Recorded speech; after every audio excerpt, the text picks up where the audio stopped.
My brother looked me dead in the eye and said, "Don't bother coming for Christmas this year, Maya. You'll only make everyone uncomfortable."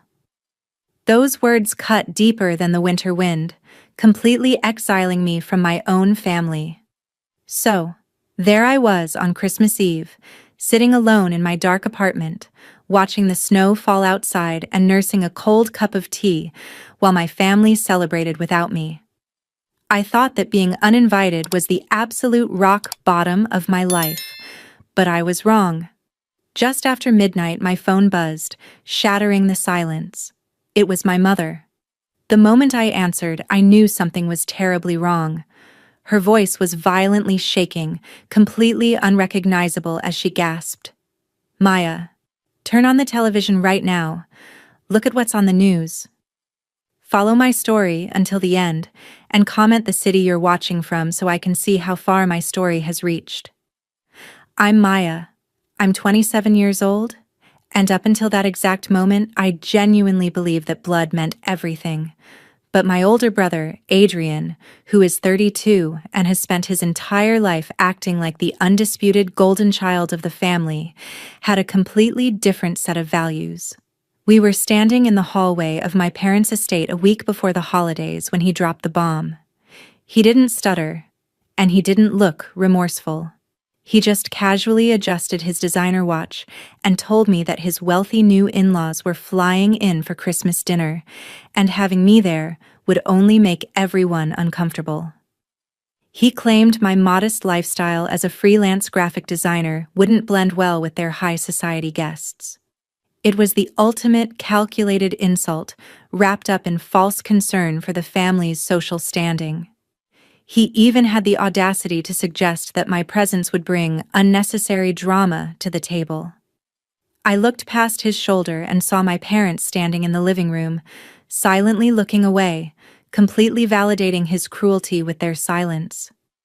Adrian had always been a master manipulator, weaving complex webs to keep me firmly on the outside of our family's affections, but this was a completely new level of exclusion. I left that day with my chest burning, completely unaware of the terrifying truth he was actually trying to hide from me. The silence inside my tiny apartment on Christmas Eve was absolutely deafening. While the rest of the city was wrapped in warm, festive light and shared laughter, I sat cross-legged on my worn-out sofa, watching the heavy snow cascade past my window pane.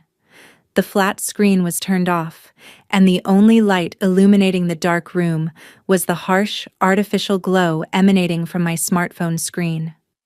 Against my own better judgment, I found myself refreshing social media, instantly regretting it as my sister-in-law's latest uploads filled the feed.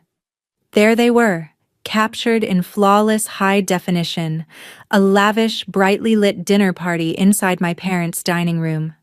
The table was overflowing with gourmet food, expensive crystal, and towering centerpieces, looking like a scene straight out of a luxury home magazine. Adrian stood at the head of the table, raising a crystal glass of champagne, looking every bit the successful, untouchable son my parents always bragged about to their friends. Seeing them smiling, raising toasts, and completely carrying on as if I had never existed, cut straight to my core. I struggled with an overwhelming wave of inadequacy, deeply reflecting on how I had always been the one to quietly support this family through every minor crisis, while Adrian merely manipulated situations to claim the credit. I felt utterly erased, cast aside like an embarrassing secret just to preserve my brother's carefully curated image, completely oblivious to the fact that this hollow perfection was about to shatter. The glowing numbers on my microwave slowly shifted, officially marking the arrival of midnight and the beginning of Christmas Day. Just as a heavy, hollow sigh escaped my lips, the eerie silence of my apartment was violently shattered by the loud, frantic buzzing of my phone. I glanced at the screen, surprised to see my mother's name flashing through the darkness. The moment I pressed answer and brought the receiver to my ear, a cold dread instantly gripped my stomach. Her voice was shaking so violently it was almost completely unrecognizable, reduced to a series of frantic, breathless gasps. "Maya, please tell me you're awake," she sobbed, her panic radiating through the line. "Turn on the television right now. Look at what's happening on the local news channel." My heart pounded against my ribs as I scrambled for the remote control, quickly switching on the local broadcast. The screen flickered to life, showing a chaotic live feed from outside my parents' suburban estate. The peaceful, snow-covered neighborhood was lit up by an aggressive sea of flashing blue and red lights. Multiple emergency vehicles and unmarked black SUVs were completely blocking the driveway I had walked down just a week ago. A massive, bold breaking news banner stretched across the bottom of the screen, revealing an immediate federal raid and sweeping white-collar crime arrests targeting a prominent local consulting firm. My breath caught in my throat as the camera zoomed in closer.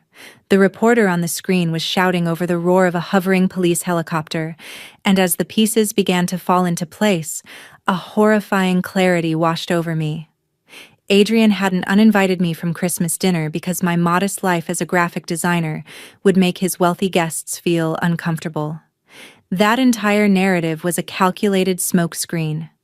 The terrifying truth was that my brother had been using my name, my clean credit history, and my leaked social security number for the past 18 months to establish a complex web of fraudulent shell corporations. Through these dummy entities, he had successfully funneled millions of dollars in illegal, off-the-books investments, leaving a pristine paper trail that led directly to my front door if anything went sideways. He knew that if I sat down at that dinner table and met his new high-society business partners, my sharp eye for detail and casual questions about his consulting work would instantly blow his cover. He had systematically exiled me from the family gathering to keep me completely blind to the fact that he was setting me up to take the fall for his massive financial crimes. But his elaborate house of cards had a fatal flaw. Federal white-collar crime investigators had quietly been tracking his digital footprints and intercepted wire transfers for months. The trap he thought he was building for me had actually been closing around him the entire time, and on Christmas Eve, the authorities finally snapped it shut right in the middle of his lavish, stolen celebration. By 2 a.m., my phone was ringing off the hook with frantic calls from my parents, begging me to come down to the Central Police Station. When I arrived, the pristine facade of our family was entirely gone. My mother was weeping into a tissue, and my father looked 10 years older, his hands shaking as he clutched a coffee cup. The moment they saw me, they didn't ask how I was doing after being excluded. Instead, they immediately began begging me to use my personal savings to help secure a bail bondsman for Adrian. They even went so far as to suggest that I should lie to the federal investigators, claiming I had authorized the creation of those shell companies for the sake of saving the family name. Hearing them protect the golden child who had actively tried to ruin my life was the final straw. Thankfully, I hadn't come alone. I had contacted a trusted corporate defense attorney on the drive over. Standing firmly behind my legal shield, I looked my desperate parents in the eye and flatly refused to be their sacrificial lamb. My lawyer stepped forward and presented the investigators with a pristine, meticulously organized digital archive of my actual design freelance business, my taxes, and my personal bank statements. We proved beyond a shadow of a doubt that I had absolutely zero knowledge of Adrian's fraudulent activities, completely separating my identity from his crimes and effectively sealing my brother's fate right before their eyes. With my pristine financial records securely in the hands of the authorities, Adrian's elaborate legal defense crumbled into absolute dust within a matter of hours. As the investigation rapidly unfolded over the following days, a delicious twist of situational irony came to light, completely destroying what was left of my brother's arrogant facade. It turned out that the high society, ultra-wealthy in-laws he had been trying so desperately to impress, the very people he uninvited me to accommodate, were not wealthy investors at all. They were actually highly specialized, undercover financial investigators who had targeted his suspicious consulting firm from the very beginning. They had spent months feeding his insatiable ego, playing along with his schemes just to gather enough hard evidence to lock him away for a very long time. In an instant, Adrian lost absolutely everything. His status-obsessed fiancée immediately called off the engagement, deleting every trace of him from her life before his mugshot even hit the morning papers. Because his fraudulent activities had heavily compromised the family business, the federal government moved swiftly, seizing the luxury vehicles, freezing the joint bank accounts, and placing massive liens against my parents' suburban estate to pay back his defrauded victims. The very assets he had tried so cruelly to gatekeep from me were completely liquidated by the courts. He was left with nothing but millions of dollars in unpayable debt, a ruined reputation, and the cold reality of a looming prison sentence.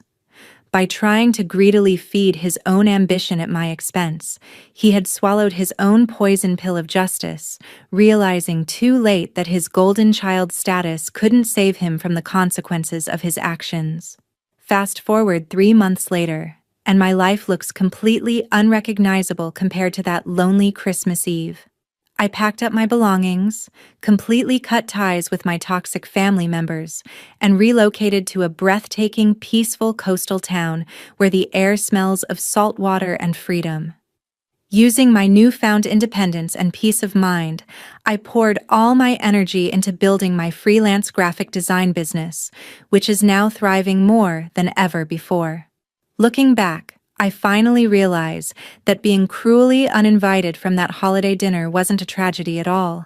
It was actually the ultimate shield that protected me from complete financial and personal ruin. If I had been at that table, I might have been dragged down with them. Now, I'm incredibly curious about all of you who have listened to my story today. What would you have done if you were in my shoes? Have you ever experienced a painful rejection from your own family, only to find out later that it was an absolute blessing in disguise? Please comment your thoughts and stories below, because I read every single one of them. And meanwhile, I am leaving right here on the final screen 2 other incredible stories that are absolute channel favorites, and they will definitely surprise you with their twists. Thank you so much for watching until the very end, and I will see you in the next story.